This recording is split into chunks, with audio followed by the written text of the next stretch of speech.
Bueno, en este caso serían sucesiones aritméticas. Lo que tenemos son números, tenemos el 5, el 11, el 17 y el 23. Tendríamos que buscar qué relación hay entre esas sucesiones.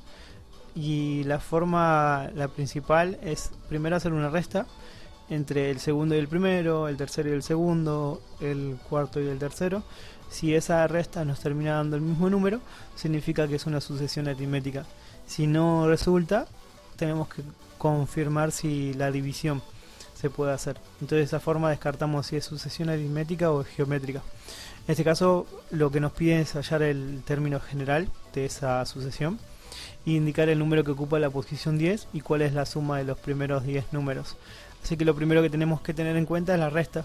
Así que si restamos 11 menos 5, 17 menos 11 y 23 menos 17, los tres, obviamente como el nombre lo indica que es sucesión aritmética, ya sabemos que es aritmética.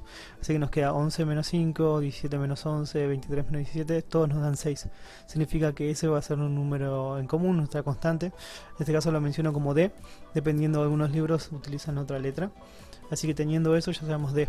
Después hay una fórmula general que tiene que ver con la sucesión aritmética, indicando la posición que quiera hallar, utilizando la primera posición y luego la constante, que en este caso va a ser D, que es la diferencia. Entonces en este caso la fórmula es esa, que es AN es igual a 1 más N menos 1 entre paréntesis por D.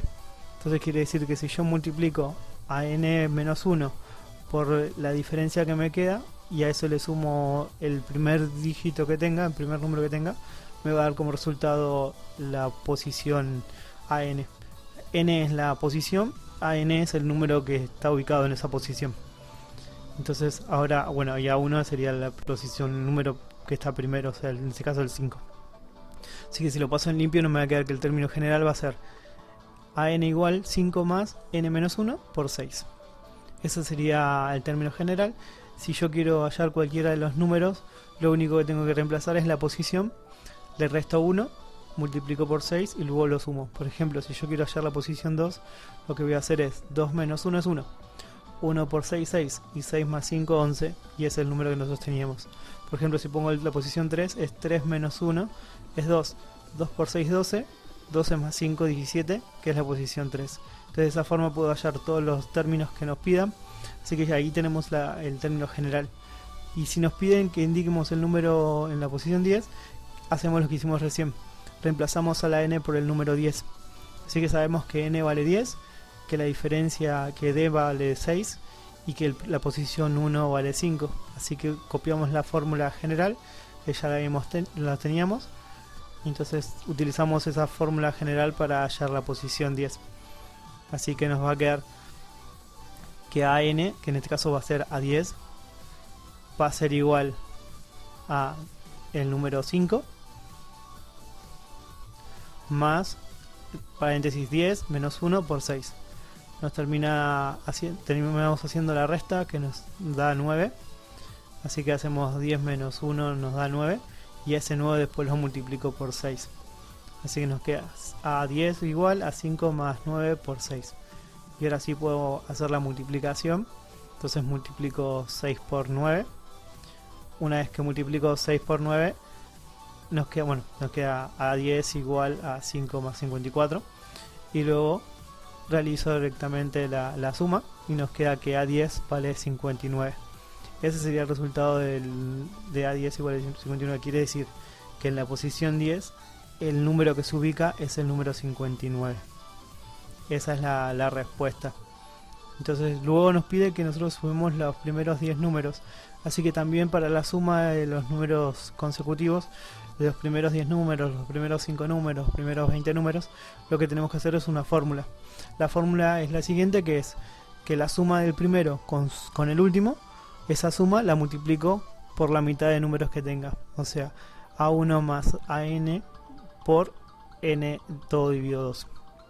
Y esa sería la suma. Entonces, como nos pide los 10 primeros números, así que el número que tenemos es N10. El primero A1 es igual a 5 y el A10, que ya lo habíamos sacado anteriormente, va a ser 59. Obviamente, si nos pide la suma de X número, primero tenemos que hallar cuál es el número que está ubicado en esa posición. Y recién ahí podemos hacer la suma. Anteriormente lo sacamos, por eso ya sabemos que vale 59. Así que ahora nos va a quedar la suma de los 10 primeros números va a ser igual a 5 más 59, y a eso lo multiplico por 10 sobre 2. Sumo ese 5 más 59, nos queda 64, por 5, que es la división entre 10 y 2. Y luego multiplico esos dos números. Entonces nos va a quedar la suma de los primeros 10 números van a ser igual a 320, que es la respuesta. La suma de los primeros números, los 10 primeros números, nos termina dando 320. Bueno, dice hallar el término general y los primeros 5 términos de la sucesión aritmética, sabiendo que su primer número es el 10 y su diferencia es 7. Entonces en este caso nos pide hallar el término general y ya nos dan datos. El primer dato que tenemos es que el primer número es 10 y que la diferencia es 7. Así que ya teniendo eso, sabemos que A1 es 10, que la diferencia es 7. Así que utilicemos la fórmula general, que en este caso va a ser AN es igual a 1 más N menos 1 por D. Y ahora reemplazamos. Sabemos que A1 es 10, así que nos va a quedar AN es igual a 10 más N menos 1 por 7. Y ahí tenemos el término general. Y si nos pide que sepamos cuál es los primeros 5 números, yo lo hice por medio de tabla. Obviamente esto lo podemos hacer ir sumándolo a poco. Yo lo hice para cada uno para que vean, que para practicar nada más. Entonces reemplazo por 2, así que tenemos A2 igual a 10 más 2 menos 1 por 7. Primero hago la resta, nos quedan 2 menos 1, nos queda 1. 1 por 7, 7. Y luego a ese 7 le sumo 10, me queda 17. Luego lo mismo con A3, lo reemplazo por 3, nos queda 10 más 3 menos 1 por 7. Hago primero la resta, nos termina dando 2. Luego ese 2 lo multiplico por 7, nos queda 14. Y a ese 14 le sumo 10, nos queda 24. Luego reemplazo por 4, así que nos queda 4 es igual a 10 más 4 menos 1 por 7. Entonces nos queda 10 más 3 por 7. 3 por 7, 21. 21 más 10 nos da 31. Y por último lo reemplazamos por 5. Entonces nos va a quedar 10 más 5 menos 1 por 7. Una vez que tenemos eso, nos va a quedar el resultado general, que en este caso va a ser 5 menos, bueno, nos queda 4. Y 4 por 7 nos queda 28. 28 le sumo 10, nos quedan 38. Y ahí tenemos la suma de los primeros 5 términos de la sucesión. Van a ser 10, 17, 24, 31, 38. Lo podemos haber hecho sin las cuentas, pero es solamente para que vean que es reemplazar nada más. Lo podemos haber sacado directamente.